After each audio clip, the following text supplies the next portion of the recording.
These are our favorite Ohio man stories. In 2019, a klutzy crook had Columbus, Ohio cops cracking up. Police dubbed him the Bobcat Burglar. Bobcat allegedly tried to break into a Dollar General store, but did not impress anyone with their skills. First, the mastermind tried to break the glass door using a cinder block. That didn't work. Once more, okay. Then they climbed up the rack of merchandise and there it goes. Crash. Ouch. Ultimately, they got inside the store, but things did not get any easier. It's probably not a great idea to climb up that display. You could probably guess how this is going to end.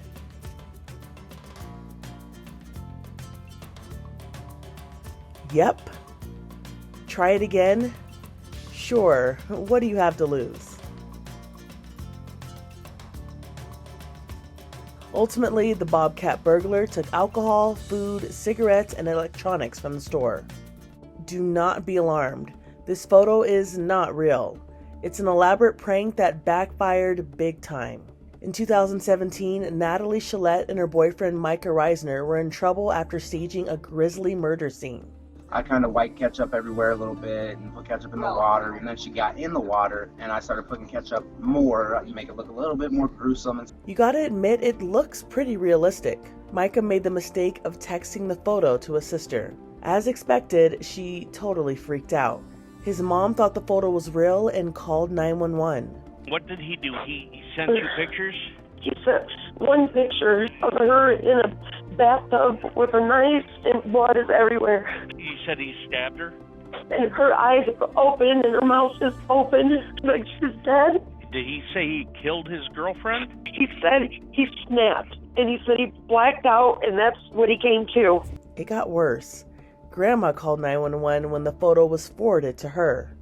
My grandson called me and he found his girlfriend in the bathtub dead. The dispatcher sent every available cop in Sandusky, Ohio to the scene of the crime.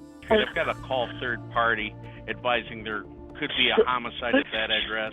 They're like, we're here for a report of a homicide. And I was like, no, that was me. I was in the bathtub. It's fake. It was a joke. Like, I'm right here. Police were not amused. They arrested Micah and Nataleigh and charged them with inducing a public panic and obstructing public service. Definitely like murder scene ones. I'm going to stay away from those for quite a long time. So. Yeah, I don't think I should use those ideas anymore. A miracle happened in 2022 when an SUV went airborne and flew over a car driven by an Ohio priest on his way to church. I do believe it's a miracle and that God's hand was in it some way. Father John Bach was in the white Hyundai. The driver of the SUV had a seizure and lost control. All of a sudden I sensed something go by me, but I didn't really see it. He had no idea what had happened and went on to deliver Mass. Our Father, who art in heaven. Afterward, a police officer showed him the surveillance video. Oh my God. The pole the driver hit helped them avoid collision. He hit it so perfectly that it sprung him up in the air like a pole vaulter. Perhaps a guardian angel has something to do with it. In 2018, this Ohio man endured a mishap inside his car without ever leaving his garage. Peter Pyros' nightmare began when he climbed into his 2006 Cadillac, but the car wouldn't start. Suddenly, he found himself locked in with the windows up. Auto body expert Eric Newman shared with Les Trent what went wrong.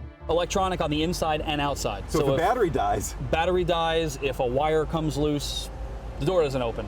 I tried to punch the window, but nothing happened out of that. Then I got my legs up and I tried to kick the window out with both of my legs. And then that then happened when I came to, this is not a dream, Pete. You're in here and you're not getting out. You are going to die. Thinking the end was near, he left a note. I scribbled on it, to my nephew that I'm dying a terrible death. I can't get out of the car. I didn't want anybody to think I committed suicide. 14 hours passed. Then his next-door neighbor stopped by and saw Peter trapped in the car. Only after he was rescued did he learn his car comes with a manual door release lever by each seat. 14 hours of hell that could have been avoided with just a tug. In 2020, one man got way more mail signed, sealed, and delivered than he bargained for. over 55,000 letters from the same sender. You've got too much mail to walk through the front door. When Dan Kane saw 79 trays filled with about 700 letters each, all from his daughter's student loan company, he was shocked. The company said a glitch caused the same letter to be sent over and over again. We were like, are you kidding me? Who makes that kind of mistake? It wasn't a cheap mistake either. With the first class stamp costing 55 cents at the time, it could have cost the loan company about $30,000 to send the letters. The worst part, Kane said the amount of interest calculated on the statement was incorrect, so they had to send him another one. I just hope it doesn't happen again. You know, I might have to return to sender. Hi, Ted Williams here, and you're watching Inside Edition with Deborah Norville. This man's voice is golden.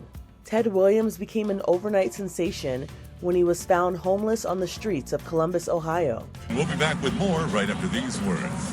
And don't forget, tomorrow morning is your chance to win a pair of tickets to see this man live in concert. Thank you so much.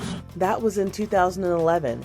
In 2016, Ted was doing great. Good morning, Inside Edition. Welcome to the Golden Voice Show. He worked at a Columbus radio station co-hosting a morning gospel show. AM 1580 WVKO. Never in my wildest dreams could I have ever imagined being back right here. You know, and 5 years ago, I was under a bridge. Ted was homeless for 14 years, battling drugs and alcohol. I guess I had to go through the fire to come back to pure gold. When you hear that golden voice, man, people will just turn their heads and just say, hey, that's the golden voice, Ted Williams. For Inside Edition Digital, I'm Andrea Swindall.